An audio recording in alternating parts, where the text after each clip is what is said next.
What's up, everybody? United Health reported earnings yesterday, and while they're up about 2 to 3%-ish right now on today, certainly wasn't a good day yesterday. They were down roughly 20% on the day. There also was some news about Medicare rates for 2027. That's extremely important for UNH because Medicare is a huge part of their insurance business. So we're going to take a look at all this today. We're going to see, is the drop justified? What does risk reward look like for UNH right now? As always, if you get value out of the video, subscribe to the channel. If you want access to my Discord, or if you want to grab my Google Sheets template where you can make spreadsheets like this for UNH or whatever company you're looking at, then consider following me on Patreon. Link to that will be down below. Now, let's get into it. And full disclosure, before we start, I own UNH. It's one of 4 health insurance companies that I own. I also own Elevance, Molina, and Centene. I've made multiple videos on this sector. For UNH, Elevance, and Centene, as I've said on YouTube at the time, I was buying pretty heavily in late July and in early August. Then in Q4, I was buying Molina. Currently, Molina and Elevance are my largest positions in this group. UNH actually, in spite of the fact that it is the largest health insurance company in the US, it is the smallest health insurance company in my portfolio. It's about a 2% position for me. I've explained in the past why I'm bullish on health insurance at current prices, but for me, I thought risk reward for Elevance was better than UNH. But as I said at the time when I bought and I was posting about it, I thought all the major players looked like value. I thought risk reward on all these names looked pretty good. So we're going to take a look at UNH's earnings here and see if our opinion changes today. None of this is advice to buy or sell UNH, Elevance, any of these stocks we're talking about. I just give you my opinion and I tell you what I'm doing with my money. Now, a very quick recap of UNH. We see over the long term, they've grown their top line extremely well. Margins have been consistent. However, that changed last year. Healthcare costs across the board shot up massively starting in the beginning of 2025. Pretty much every insurance company sold off because when you're operating in a sector that has single-digit margins and your costs go up even just a little bit, your profits can get completely destroyed. And that's basically what's happened here. So UNH stock used to be about $600 a share. We're trading for less than half of that right now. And as far as operating margins here used to be, let's call it 7 to, just a little under 9%. I don't have the most recent quarter's data in this sheet yet. I'll get that updated. But if we were to have it in, then the operating margin for last year is between 4 and 5%, a huge drop. So the real question is, where do we see margins going forward? And your answer to that question is going to determine whether you think UNH is offering good risk reward or not today. Well, on this earnings call, we got insight into how management is guiding for 2026, where they see profitability for next year. And that's the most important thing to look at in this report. The actual numbers they're reporting for the fourth quarter, much less important. They're closely in line with what the company was guiding for in their quarter 3 earnings. So there aren't big surprises there. Objectively, quarter 4 numbers, they're ugly. We knew they would be. Operating earnings, essentially nothing. So this isn't really a surprise. Companies like UNH, they can't really change their prices in the middle of the year for the health coverage that they're providing. Rates have already been set, and if the costs have been increasing throughout the year, then probably as the year goes on, it's going to get uglier because you can't similarly increase your rates. Well, now on January 1st, a lot of the rates have been reset. And as I'm sure you're aware, if you pay for health insurance, you know that the price that people are paying for health insurance this year has gone up quite a bit more than it typically goes up year over year. Now let's jump into this 2026 guidance. The big number, and definitely a bit of a surprise, is top line revenue. They are projecting to decline year over year. 2026 revenues projected to exceed $439 billion. That's a 2% year over year decline. Now, part of that is they had some small business in South America that they divested, but also just they're exiting a decent number of markets. This includes a bigger contraction in Medicare than they were previously signaling.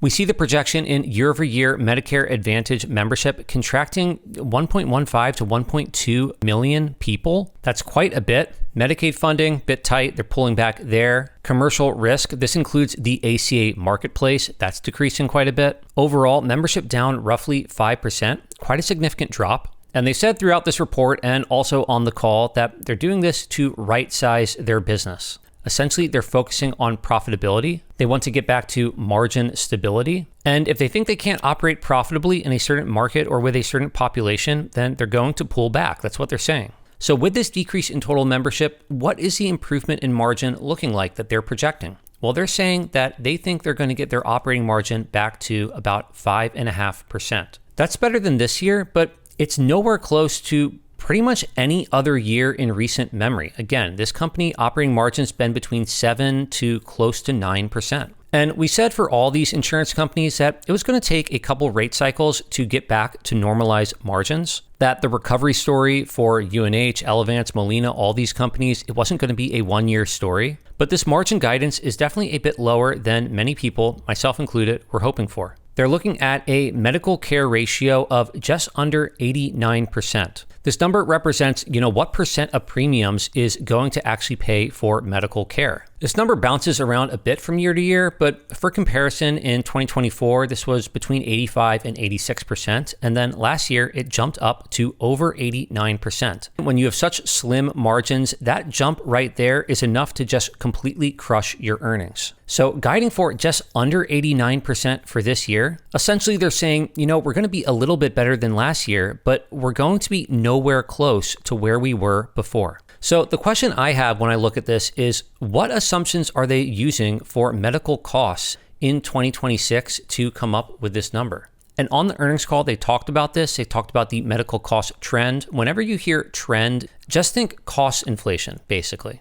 And their assumptions, their guidance they're giving us is based on a 2026 trend expectation of 10%. That is actually a huge number for cost trend that they're baking into this guidance. What they're saying is, yes, medical costs jumped up a bunch in 2025, and that's going to continue. The percent increase from 2025 to 2026, it's not going to be, 3 or 4% or whatever CPI is or inflation in other industries. No, we're thinking that the increase in costs from 2025 to 2026 is going to be 10%. That strikes me as very conservative, and I'm interested to see what the other major insurance companies are baking in for their trend assumptions for 2026. It's actually even a slight acceleration in cost inflation that we've seen in 2025. And it makes me feel like management is giving guidance that they are extremely confident they can meet. They don't want to be caught off guard like they were in 2025. If they set high expectations for costs, then hopefully they can outperform. And in fact, throughout this report, throughout the guidance, every time they give a number, for example, revenue outlook of $439 billion, they actually say greater than $439 billion. Earnings from operations, greater than $24 billion. Adjusted EPS, greater than $17.75 per share. It feels like they're just giving us a lower bound. I'd really like to know what the CEO truly thinks about their expectations for the next year. No analyst on the call really asked them that question. But when we model this company out, we're going to have to put assumptions in for ourselves of where we think operating margins are going to end up for UNH. And by the way, on the subject of management, you might be aware that their CEO changed last year. Now it's Stephen Hemsley. He previously was CEO for over a decade, came back after their troubles last year. He owns a bunch of stock, and a lot of his compensation is in long-term options. So he's well aligned with shareholders, but he's going to be more interested in long-term success rather than just pumping the company up for some earnings report. Now, before we get into our spreadsheet and see what we can expect for a return on our investment in UNH, let's just talk about this report about Medicare.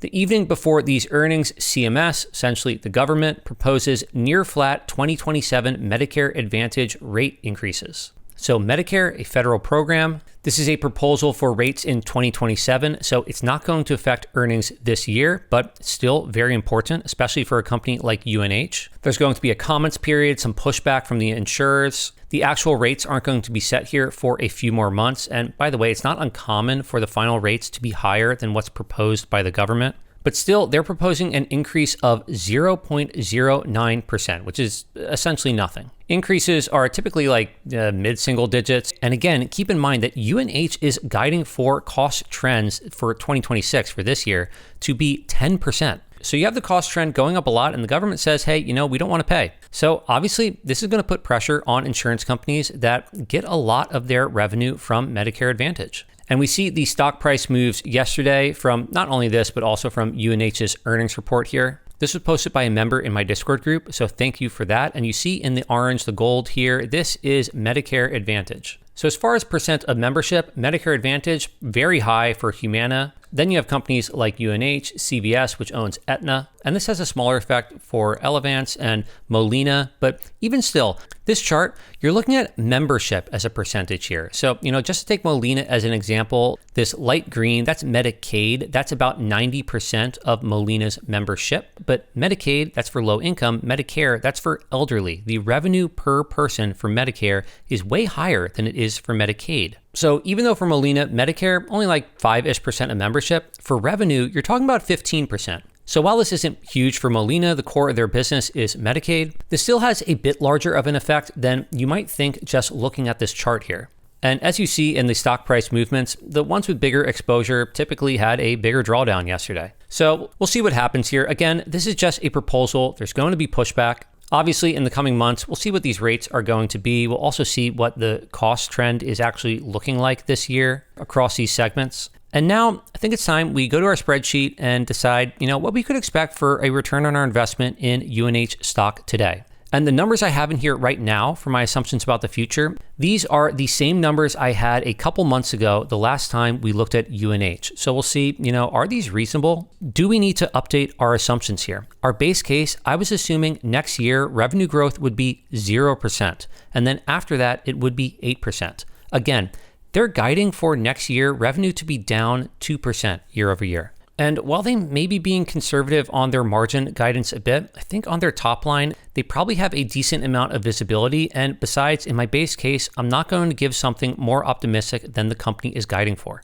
So I'm going to adjust this 0% to negative 2% for next year. And then I think keeping it at 8% growth after that is actually fair. The company has averaged a CAGR of 10% in the recent past. This year, it was about 12%. I think this is reasonable, 8% going forward. Now, operating margins, the only thing that matters is where margins are going to end up after 5 years. You could just ignore the numbers I have for 2026, 2027. They don't affect the model here. To remind everyone, in the past, their low was basically about 7%, 7 to close to 9. This year was between 4 and 5. Next year, their guidance again is for 5.5. I think them reaching back to 7, which is the bottom end of where they've been historically, I think that's fair for my base case. I don't think I'm going to change my assumptions here. And as far as the free cash flow margin, this is basically the money that they're going to return to shareholders in the form of dividends and buybacks. I have that low, only 2% next year, growing 3% and then back to about 5% a couple years out. They said on the call that they're looking to improve their leverage, which basically means bring down the debt a little bit. And we expect to return to our historical capital deployment practices in the second half of the year. So basically, shareholder returns going to be a bit lower for at least the first half of this year. And I was actually assuming lower shareholder returns for the next couple years here in my model.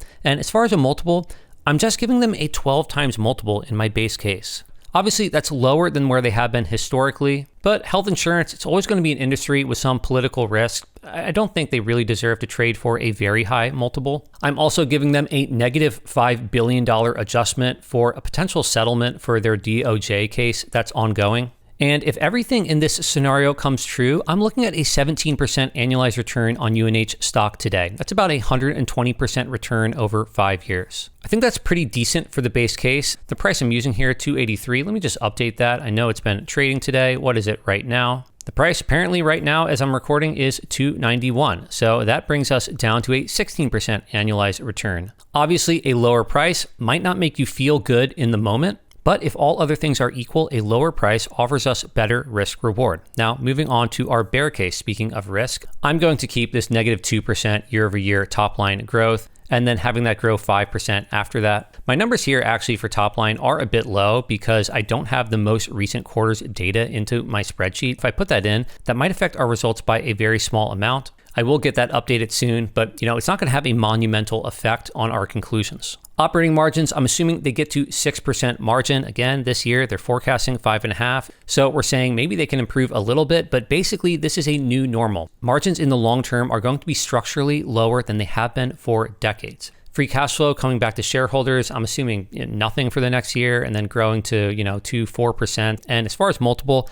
I'm only giving them a 9 times multiple. And I'm also giving them a $10 billion penalty for their DOJ case. This is pretty pessimistic, but if Medicare Advantage comes under pressure in 2027, this is possible. And in this scenario, you're looking at a 2% annualized return on UNH stock. Certainly nothing that anyone would be jumping for joy for. But for a pessimistic bear case, it's not the end of the world. And then in our bull scenario, we see I had revenue growing 5% next year and then 10% after that. It's obvious that now 5% next year is too optimistic, so I'm going to bring that down to 0 and then 10% after that. And operating margins, I have them getting back to 8.5%, which is towards the higher end of where they have been. I think especially with Medicare pressures, that is a bit too optimistic. I'm going to bring that down to 8% in my bull scenario. I'm giving them a 16 times multiple. I think that's fine in a bull case, especially, sentiment can shift on sectors quite quickly. Quickly to me, meaning, within a year. So to me, I think this is reasonable for a bull case, and you're looking at close to 30% annualized return here. This would be between a 3 and 4x on your money over 5 years. So obviously that would be great. What do we think about risk reward overall? I think it's pretty reasonable. I think you're offered pretty decent risk reward here. Under $300 a share. I like UNH. I actually haven't bought a single share of UNH for over $300. Again, none of this is advice to buy the stock, but I always tell you what I'm doing. And for me, I'm doing nothing here. If UNH retests its lows of, in the 240s, 230s, then, at $230 a share, we see here my base case would imply an annualized return of 22%. But at current prices, just happy to hold my shares. We'll likely take a look soon at my larger positions in this industry of Elevance, Molina, and even Centene. And we'll see how risk reward compares on all of these names. But I think we'll leave it here for today. If you got value out of the video, subscribe to the channel. If you want to join my Discord or grab my Google Sheets template here, again, consider following me on Patreon. Link to that will be down below. If you agree or disagree with anything I said in this video, let me know why in the comments. Let me know your thoughts on UNH, and I hope to see you all in another video.